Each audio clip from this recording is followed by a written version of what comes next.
ผู้ชายเนี่ยนั่งด้วยนะครับ เหมือนกันเวลา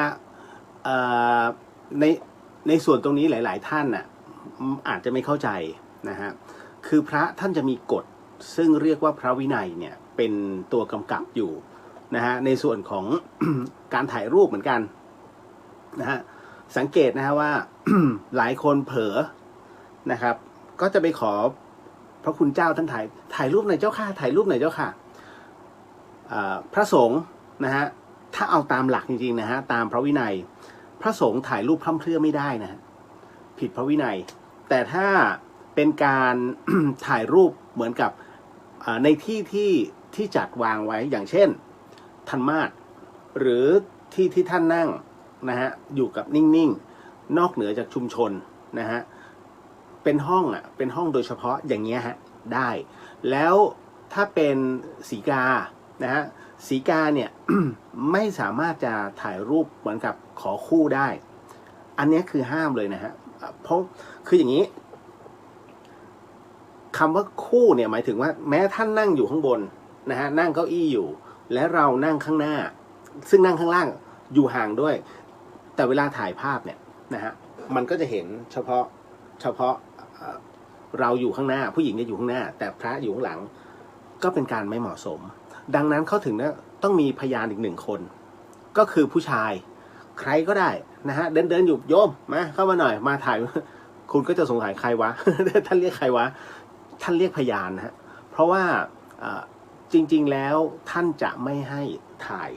เป็นการส่วนตัวแบบนี้คือมันเคยมีกรณีฮะ เคยมีกรณีที่ศรีกานั้นถ่ายรูปกับพระแล้วคราวนี้ไปตัดคือเป็นภาพหมู่เลยเป็นภาพหมู่แล้วศรีกานั่งหน้านะครับอยู่ด้านหน้าหมดไปตัดระหว่างท่านกับตัวเองมันก็เลยเป็นภาพคู่มันเลยดูไม่เหมาะสมคืออยากได้เป็นที่ระลึกแค่นี้ไม่อยากได้คนอื่นนั่นแหละฮะคือมันก็ไม่สมควรแล้วภาพมันเป็นหลุดเป็นข่าวไงมันก็เลยทำให้พระท่านเสียแล้วก็ต้องไปชี้แจงในที่ประชุมสงฆ์นะตรงนั้นว่าภาพนี้โยมเขาตัดต่อนะมันมีพยานอยู่ก็จะเรียกแต่ละคนมาเป็นพยานนั่นฮะท่านก็ถือได้เป็นเรียกว่าบริสุทธิ์นะเป็นผู้บริสุทธิ์ไปเพราะฉะนั้นเนี่ยตรงนี้ถึงได้บอกว่าไม่ใช่อยู่ๆอยากถ่ายก็ถ่ายท่านค่าขอถ่ายผู้หญิง2 คนกับพระ1 รูปก็ไม่ได้แต่ถ้าสมมุติว่าผู้หญิงสองท่านขึ้นไปศรีกา2 ท่านขึ้นไปเป็นหมู่คณะเลยนะฮะยังไงก็ตามต้องมีพยาน1 คนเป็นผู้ชายหรือถ้าเป็นพระ2 รูปอย่างนี้ได้นะฮะมีพระเดิน2 รูปนะครับแล้วก็เป็นศรีกานั่งด้านหน้าอย่างเงี้ยไม่มีปัญหานะครับ อันนี้บอกไว้ก่อนนะหลายๆท่านสงสัยแล้วเวลารับของนะฮะสังเกตไหมเวลาพระท่านมอบของให้โยมผู้ชายก็รับจากมือเลยชึบนะฮะแต่โยมผู้หญิงเนี่ยนะฮะบางคนเผลอนะฮะเขาให้รับ2 มือนะฮะเวลาครูบาอาจารย์ให้เนี่ยให้รับ2 มือนะฮะและนอบน้อม2 มือนั้นไม่ใช่ว่าเฮ้ยทำไมฉันต้องเป็น2 มือแบบนั้นคือผู้หญิงเนี่ย นะฮะเป็นเพศที่อ่อนโยนดังนั้นเขาเปรียบเสมือนผู้หญิงเนี่ยเปรียบเสมือนเป็นความสวยงามของพระพุทธศาสนาการที่ให้แบมือ2เหมือนกับเป็นกลีบดอกบัวฮะนะฮะก็คือขอน้อมรับแบบนี้บางคนรับแบบเนี้ยนะฮะทำได้แต่ว่ามันดูเหมือนดอกบัวแตก นะเขาถึงได้ให้ทำเหมือนดอกบัวนะฮะเป็นอุ้งมือแล้วท่านก็จะส่งให้นั่นแหละครับนั่นก็คือ วิธีการรับของนะฮะรับของเหมือนกับเราอุ้มเป็นดอกเป็นดอกบัวนะที่เป็นรองรับเอาไว้นั่นแหละฮะนั่นทุกอย่างมีความหมายหมดเลย บางคนจริงดิเพิ่งรู้ คือผมจะพูดหลายรอบแล้วก็ลืมส่วนโยมผู้ชายนั้นนะฮะยืนค้ำหัวพระได้ไหมถ้าท่านอนุญาตไม่เป็นไรสังเกตไหมถ่ายรูปหมู่ท่านเอามายืนข้างหลังพระนะฮะยืนค้ำหัวครูบาอาจารย์นะโดยปกติแล้วนะจริงๆแล้วมันจะสิ้นสุดแค่ปีกซ้ายกับปีกขวา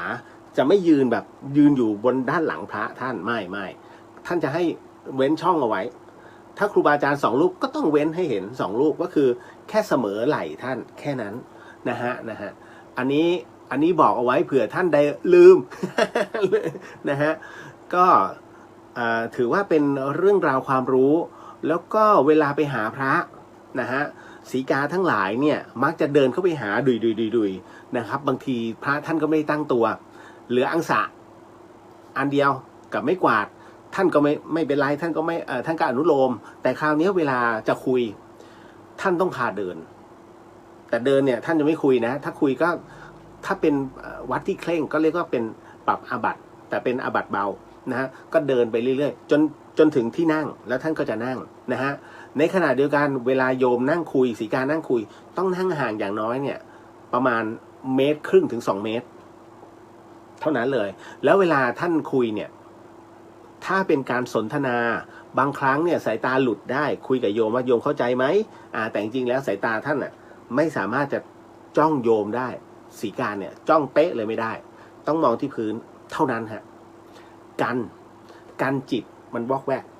เท่านั้นเลยแล้วโยมผู้หญิงนะฮะหลายๆท่านอันนี้บอกไว้ก่อนเจอเยอะมากนะฮะแล้วก็ใส่คอกระเช้าชอบแบบไทยๆไงสายเดี่ยวแบบคอกระเช้าแต่เวลาท่านก้มกราบเนี่ยนะฮะมันไม่เหมาะสมเพราะคอมันกว้างอันนี้เตือนให้ท่านเตือนลูกหลานด้วยท่านจึงมีเรียกว่าเป็นผ้าสบายนะฮะเป็นผ้าพาดนะฮะถึงให้ปิดเอาไว้นะครับอันนี้ก็เลยบอกไว้ก่อน